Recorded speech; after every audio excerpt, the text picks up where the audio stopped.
700 years ago, the world looked very different. We know that much. The continent of Varanu existed for one. It was destroyed by the gods themselves, if the telling is right. However, it might not be.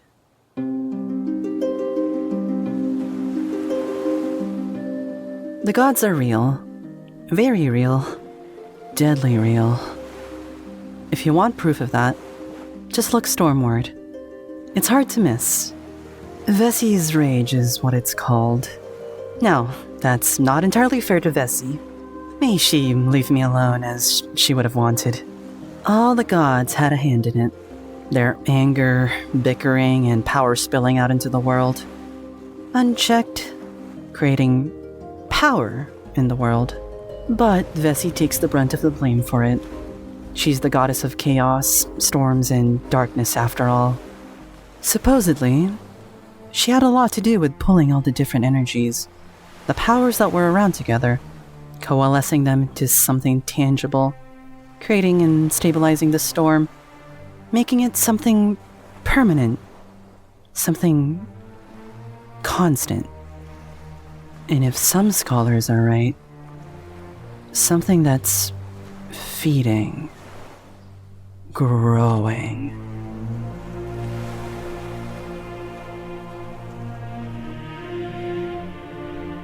Supposedly, she did have a lot to do with the God War, the somewhat turbulent time before the breaking of Varanu and the creation of Vesi's Rage. She, make no mistake, is still alive. She was one of the oldest gods to be awoken. People aren't really sure about how it goes. Regardless, Vesi, god of storms, chaos, and darkness, and Teeva, goddess of civilization and war, were the two oldest sisters who were awoken. They were twins who got along like water and oil. They didn't really mix. Vesi wanted to be left alone, for the most part, and to be left free in the darkness. Teeva would create rules, Vesi would break them. Teeva would choose the games, and Vesi change them. Vesi would hide, giggling, while Teeva sought her out in anger. In the ensuing millennia of time, the rest of the gods were awoken. After that, things are unclear and mostly speculation. Arguments, insults, pranks gone too far, and a level of controlled instill that shouldn't have existed.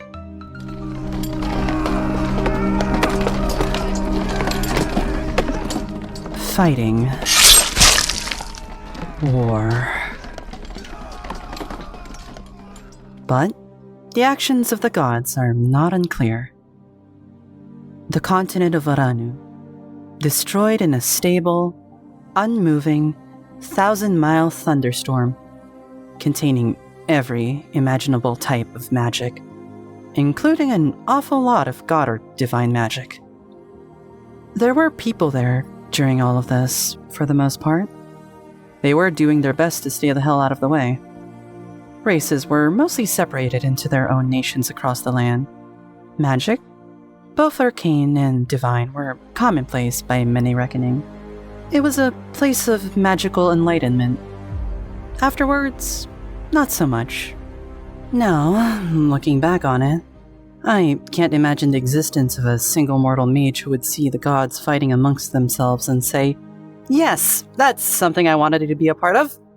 Let me get a piece of that," and involves themselves in it. Or a single cleric for that matter, unless they were compelled to by their god. But people aren't always the most rational after disaster. This is what historians describe the first couple hundred years or so. The era of the Great Purge. Magic was hunted down. Didn't really matter the source of a user's power. If you used it, the people believed you were the direct cause of the God War and the breaking. People wanted to let you know how they felt about that, generally with sharp and pointy objects to help illustrate their key points. After that, surprisingly, What survivors there were pulled together. And I mean really pulled together. The lines between races didn't matter so much to mortals. Wars were something of a thing of the past as well. There were much more pressing matters to attend to than to worry about whose great-great-aunt spilled wine on whose great-great-great-great-grandmother. For there was survival at stake. Not just that, the day-to-day worry of where my next meal is going to come from, which, mind you, was a huge worry. After all, we didn't have any stakes. See, there, down in the depths, were things, and they were being changed rapidly, just as things on the surface were being changed. But many of them had much more contact with Vesi's rage than most. And if you get hit by that much raw chaos, you change.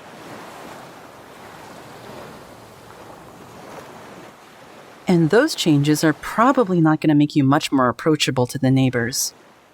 But the more mortal races prevailed. They pulled up their sleeves and worked together.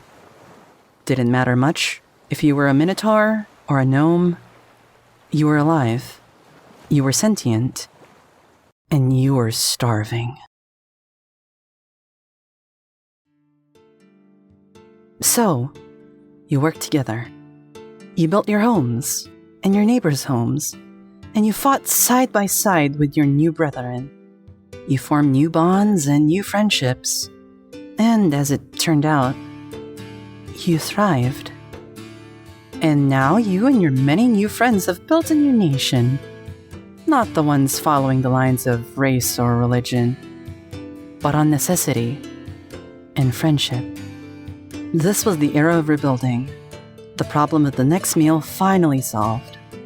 People looked outwards to their destroyed, chaotic land. They needed, on some fundamental level, to make sense of it all, to put some sort of order to this chaos, to find out what was done. This was the Age of Discovery, the start of the Age of Sail. Ship travel, now being the only way to reliably get from one shattered island to the next, flourished like never before.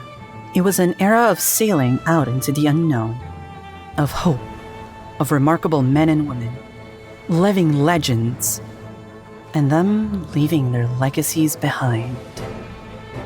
The unarguably most important discovery at this time belonged to a gnome by the name of Alfred Swizzlestink. 2 words. Black powder. It changed everything. It led to what is known as the Great Leap, a time of discovery and rediscovery, of alchemy, magic, metallurgy, shipbuilding, and navigation. Agricultural improvements allowed population levels to rise rapidly, using a higher yield and less labor-intensive farming methods. With new islands being discovered, powerful weapons, and enough people to settle these new islands, the race for colonization had begun. Explorers from every nation sailed for profit, duty, knowledge, fame, honor, or faith.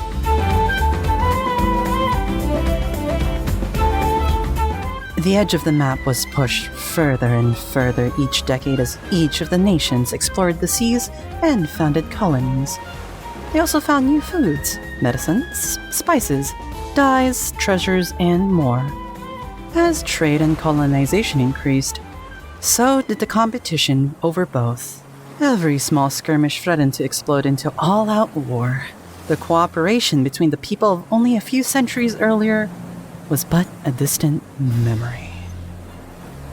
A series of skirmishes over the settlements of colonies and control of trade routes erupted into full-scale war. Alliances were made and broken between the elves of Silvari, the 5 southern nations, and the dwarves of Modern. Decades of war had taken a heavy toll on the navies and economies of all the nations, which provided no clear winner. A restless peace was established in Vodari, the southern nations, and Mordern all began to rebuild.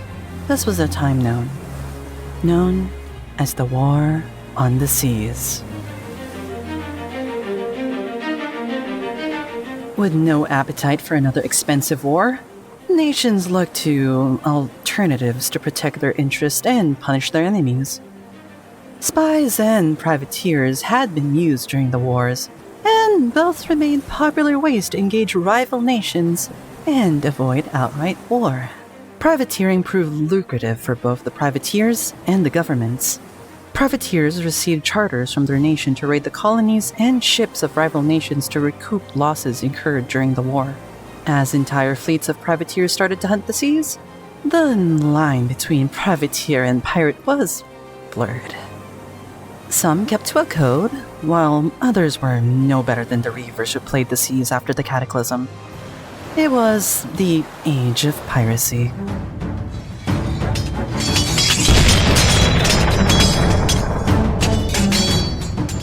In 687, after the God War, the theocracy of Teyvata declared war on all pirates, including chartered privateers.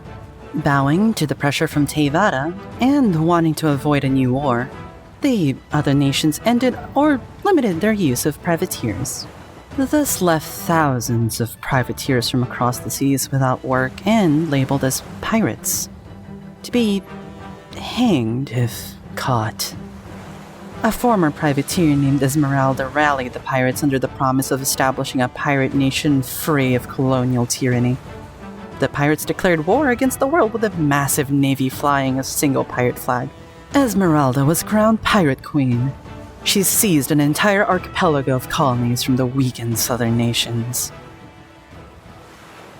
In a matter of weeks, however, the pirate brethren broke into rival factions. Esmeralda was nearly assassinated during a failed coup. The promise of a free pirate nation never emerged, and most of the pirate islands descended into lawlessness.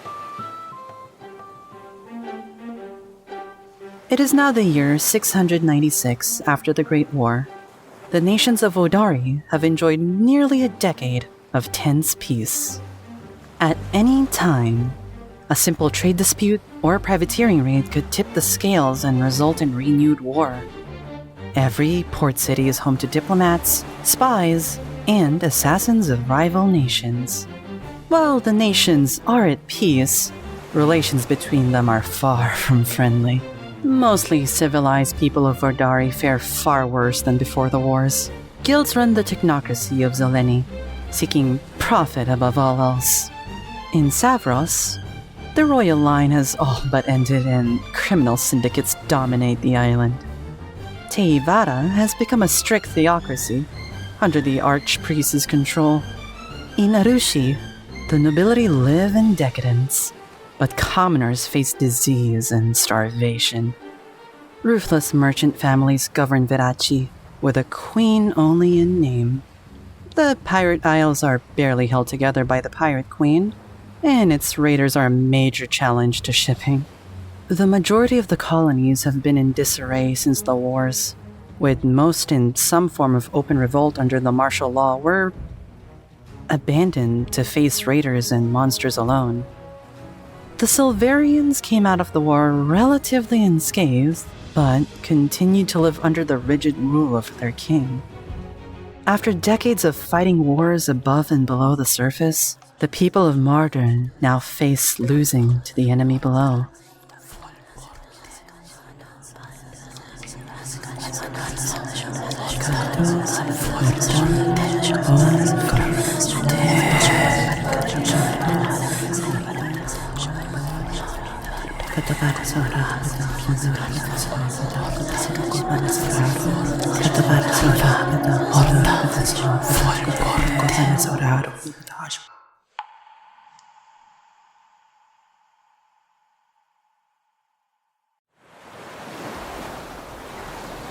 Traveling Vodari seas are as dangerous and exciting as ever. The Knights of Teyvata hunt the seas for pirates, privateers, or anyone else they consider an enemy. Explorers from every corner of Vodari search for uncharted islands and the knowledge and wealth they provide. Pirates, raiders, and a select few privateers can be found hunting ships in any sea. And even the most routine voyage is under threat from sea monster attack, or just nature's wrath. Now, in the current day, we have the stories of many and their journey in this world. Tell me, fellow Vodarian, what tale awaits you in these seas of adventure?